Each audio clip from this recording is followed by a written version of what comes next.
On this episode, our guest is Anthony Zhang, CEO and co-founder of Vinovest. And Vinovest is a new platform that allows investors to invest in a really cool alternative asset, wine. If you've ever wanted to invest in wine, listen to this episode to hear Anthony's point of view on why wine investing is the place to be right now. Let's jump right in to this week's episode of the LA Business Podcast. Welcome to the LA Business Podcast, your destination to hear stories of how businesses grow and scale.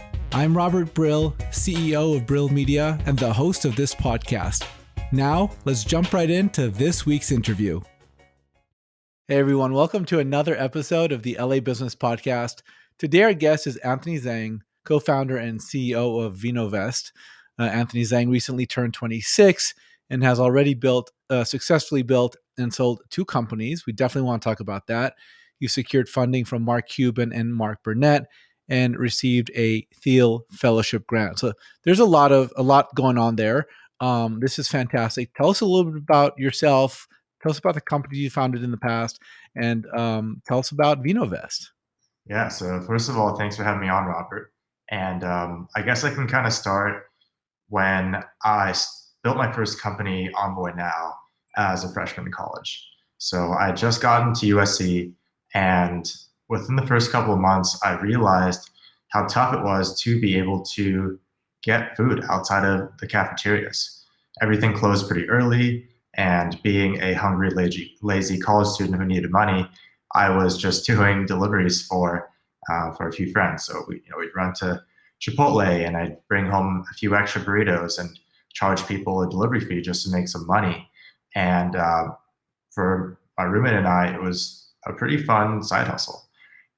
Really turned into more seriously business when I had the opportunity a few months later to pitch Mark Cuban and Mark Burnett, and we were able to secure our first investment on stage at our school, which was a pretty life-changing experience. How does that come about? Because I've never been in the airspace, as it were, the breathing space of Mark Cuban and whatnot. How does that come to be? So he was a guest speaker at our school, and we weren't really scheduled to pitch or anything like that. However, at the end of his session, we still had some extra time left, and he was just picking students that wanted to pitch him right out of the audience. And I was just waving my arm like crazy, and lo and behold, he picked me. I was not prepared at all, but gave it my best and was able to walk out with an offer for $100K for 10% of my business.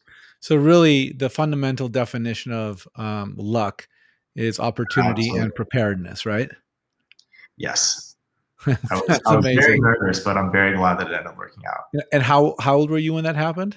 This was like 19 or 20. I think I was 19. Yeah.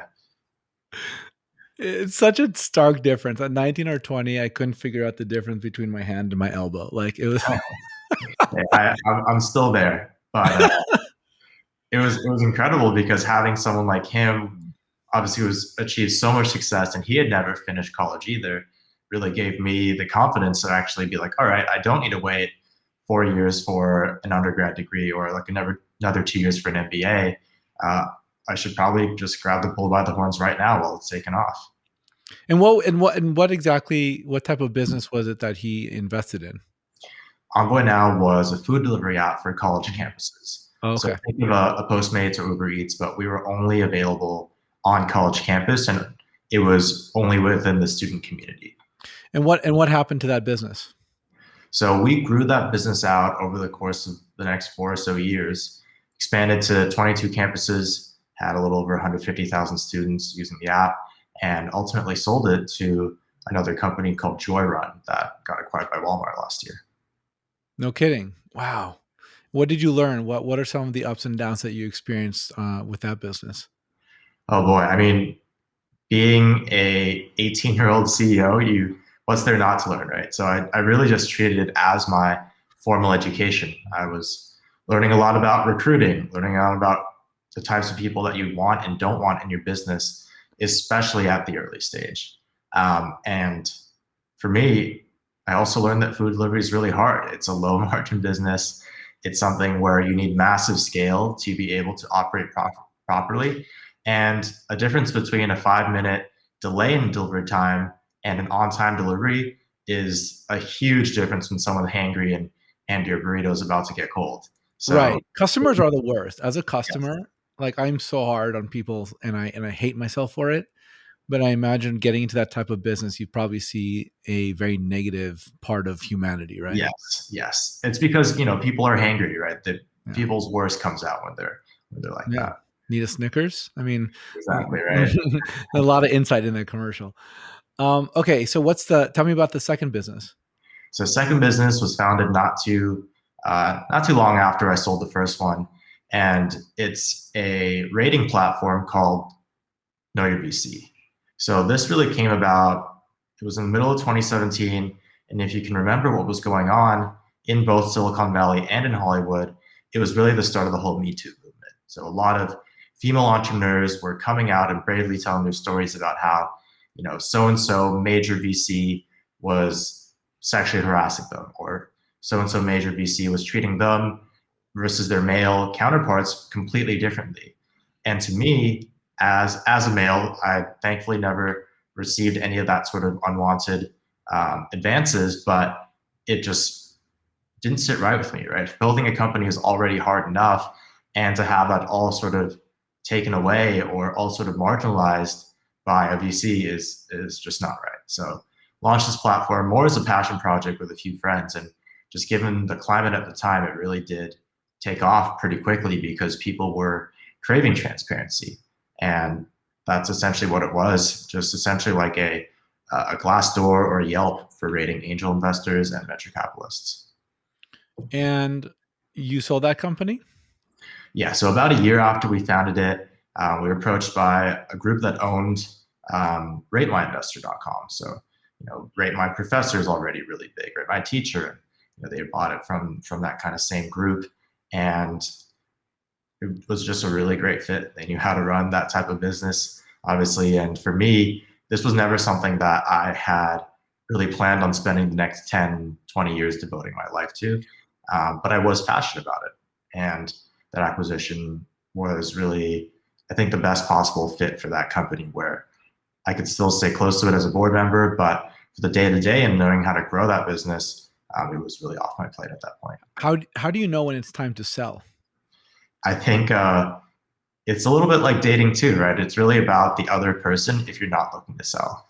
So we had met the folks almost even before we had started the company. I'd known this entrepreneur, known what him and his team were capable of, and we just kept the dialogue open. And when it kind of came to the time of us realizing, like, hey, the offers that this person's making are actually pretty good. We should probably take it now. And the rest of us can realize that this is the best possible outcome for the company and for the people involved in the company, then it's really the right time to do it. All right. So tell us about Vinovest. When did you start that, and why did you start that? Like, there's so much stuff going on. Tell us about your motivations there. Yeah, so Vinovest, I started about 2 years ago, back in 2019. But my story with actually investing in wine, which is what our platform helps users do, started a few years after that. I just sold my first company and was just looking for places to invest my money outside of the stock market. And lo and behold, I came across an article talking about all these exotic asset classes that the ultra wealthy are investing in, and they've all beaten out the S&P. So I was like, oh, this is pretty interesting. And one of them was wine investing. And I tried to give it a hand myself and realized that A, I have no idea what wines to invest in. B, even if I had the money to buy those wines, I couldn't get access to them because it really is tough to get your hands on some of these very rare, ultra collectible wines. And then number three, I didn't have the proper wine storage. Unlike storing a bar of gold or buying a stock, you actually do have real risk with how you store the wine to make sure it's aging properly. And all those things were very, very expensive to get into. And after that, I realized there should be a better solution and eventually created one myself. Okay, so this is a fascinating concept. So the thing that yeah, so there's so many places to go. The first thing that I noticed towards the bottom of your landing page, so your landing page, your website is vinovest.co. I can invest a minimum balance of $1,000, $50,000, or $250,000. The more I invest, the lower my annual fee is. And you talk about algorithmically selected portfolios of wine. So tell us about what happens here. This is a fascinating concept to me. Yeah, so in terms of behind the scenes, what we do is our team looks at every single bottle of wine as the equivalent of an individual stock. So, for example, a 2013 year of Opus One could be a completely different risk and return profile and potential from a 2014 Opus One because year after year, the climate is different, the supply is different, the quality of the wine could fluctuate as well. And we take all of those into account when we're building portfolios for someone. So, for example, if you were wanting to only invest in kind of the blue chips, right, the large cap stock equivalent of wines, we could do that. There are your equivalent regions in France, mainly in Bordeaux and Burgundy, that have been producing wine for years and have a secondary market track record of many, many decades. And we can see with a pretty large degree of confidence what that future return profile will look like. On the flip side, there's your equivalent of like a Tesla or like a high flying growth stock where there's a little bit more speculation and risk involved. But in our world, this would be maybe a newer winemaker that's up and coming, or perhaps a newer wine region that isn't as well discovered. And depending on what the investor wants to get out of their experience at Vinovest, we could then tailor their portfolio and profile to getting those types of wines. Sorry, I was muted. As a consumer, I'm not taking possession of the wine. Is that right? You're right. So we actually hold everything for you. After we acquire the wines, we'll do the inspections. We'll make sure everything is in perfect condition and put into our professional storage facilities where both the humidity, the temperature, the vibration levels, and the sunlight levels are all monitored 24/7. We also have a pretty robust insurance policy that acts as a protector in case anything happens, even when it is in storage. Okay, so what let's say I go in at the lowest level, $1,000. I would presume I could put in more than $1,000, and let's say I put $5,000 in. So I'm buying $5,000 worth of wine as an investor. How Correct. long do I need to keep that for? So wine is a pretty long-term asset class. I would say it's pretty similar to real estate, where to be able to see the best returns, you're looking over a 5, 10, maybe 15-year horizon.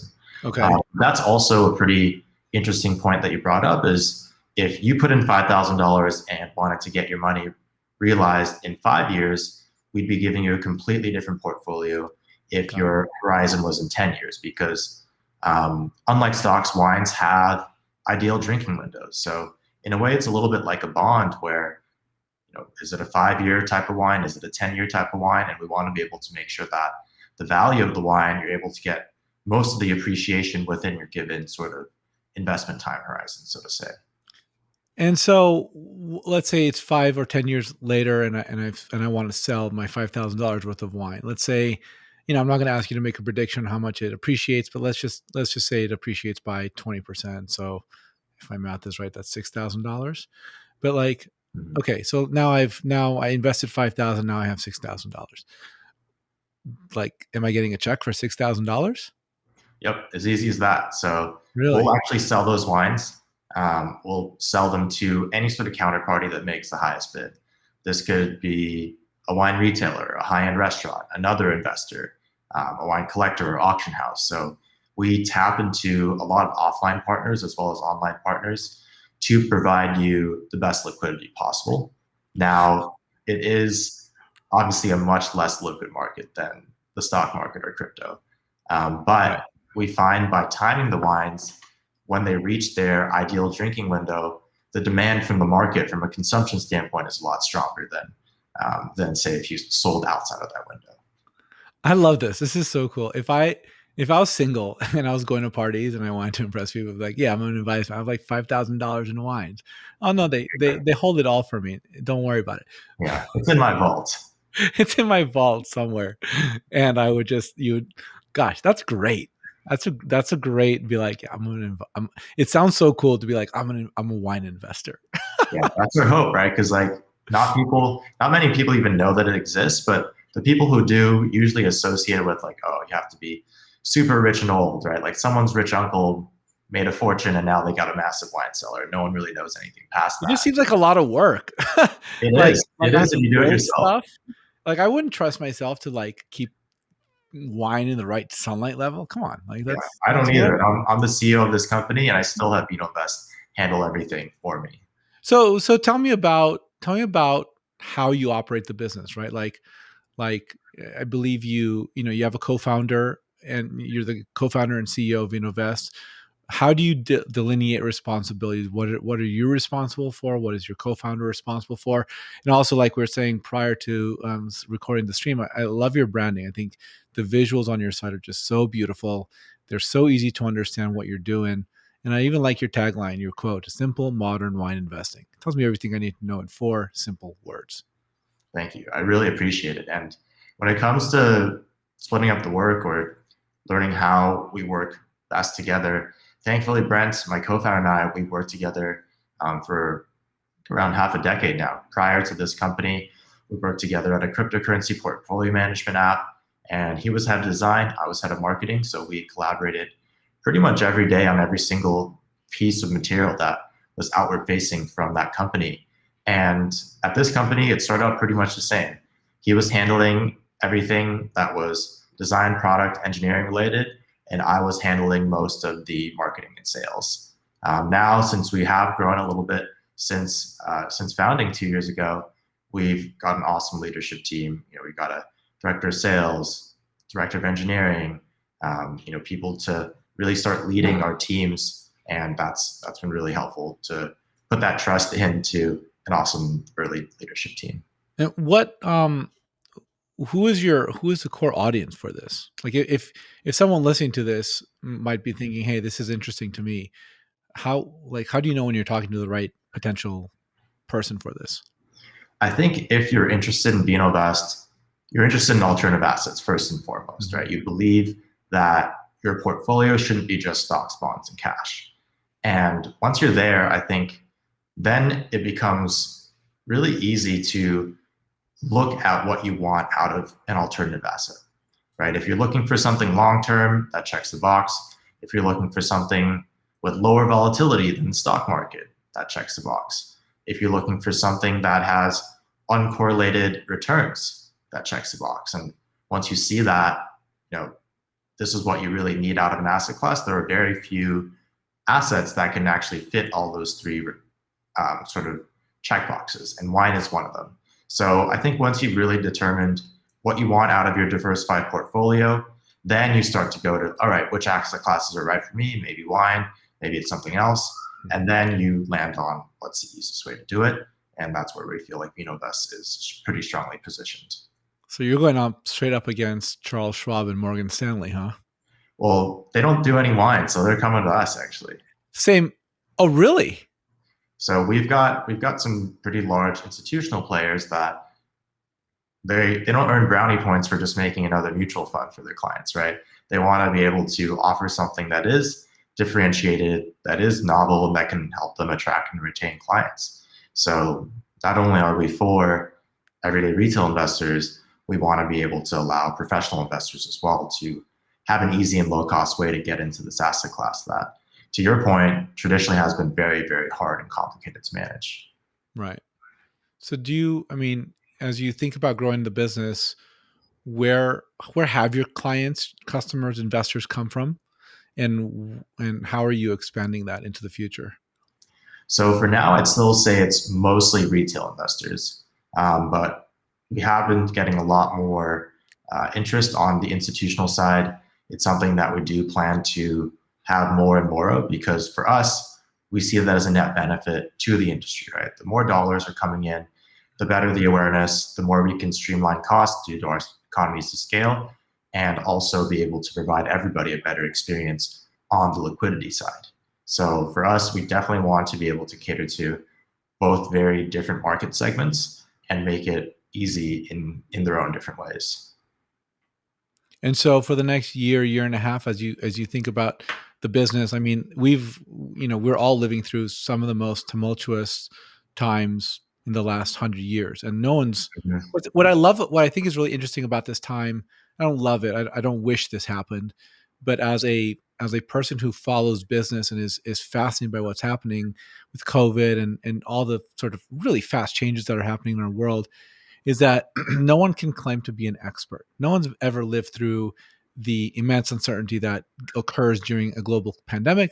All those people are done. They're not in business anymore. And most of those people are dead from the 1900s, right? Yep. So, um, what is happening with the uncertainty in the marketplace? You find investors saying we're going to invest in new and novel ways of putting our money into safe places. Do you find what's the trend that you're seeing as it relates to the uncertainty with COVID, basically? Yeah, that's an awesome question. I think that was really what the first main question we got was, how did you guys do during COVID? And at least from what we've seen in the numbers and prices that have been reflected, people have been drinking more wine than ever. And the prices have reflected that.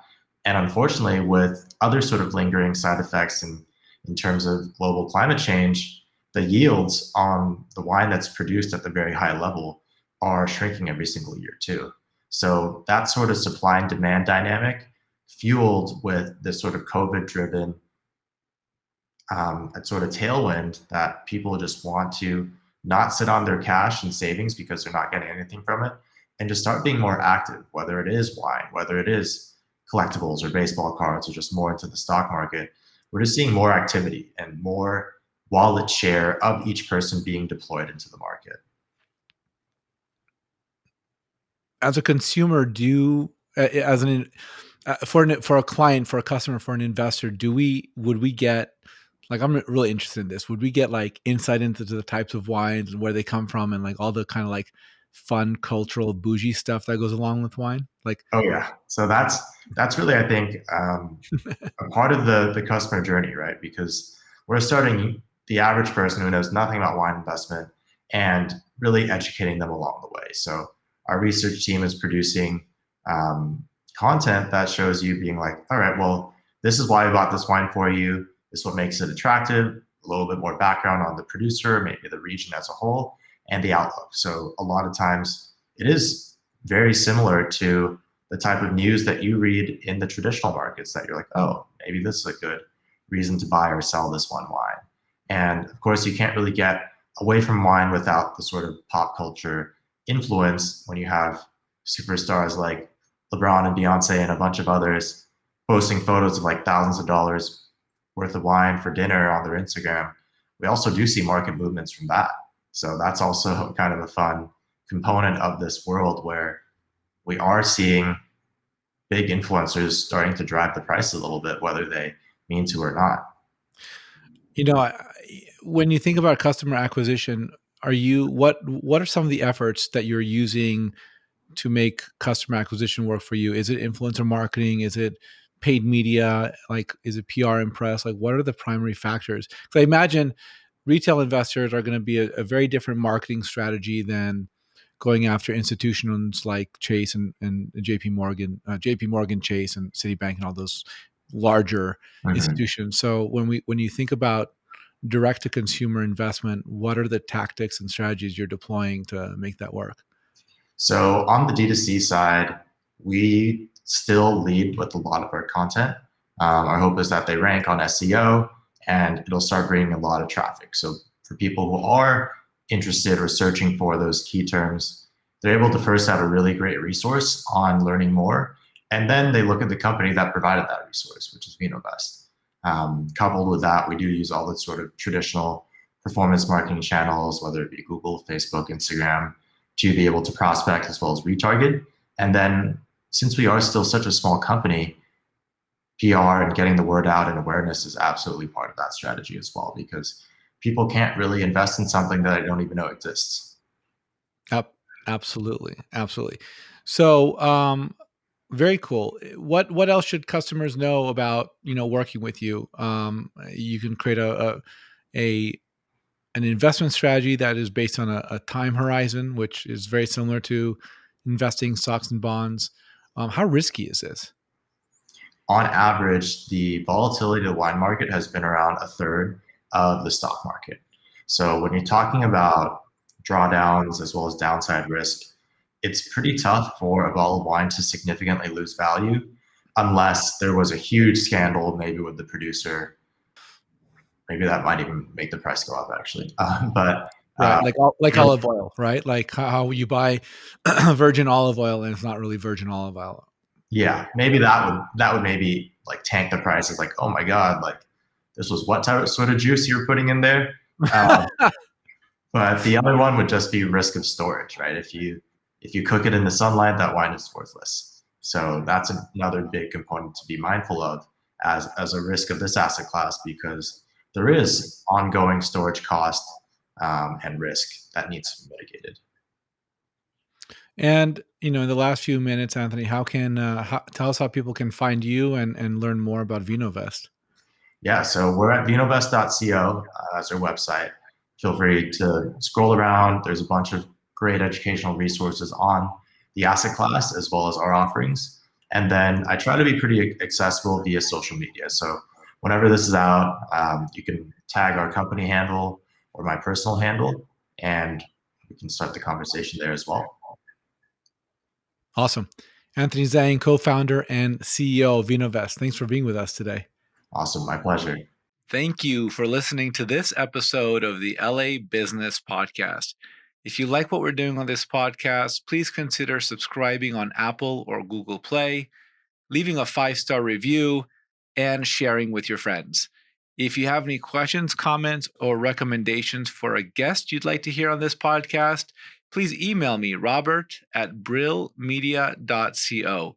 Thank you. Have a fantastic day.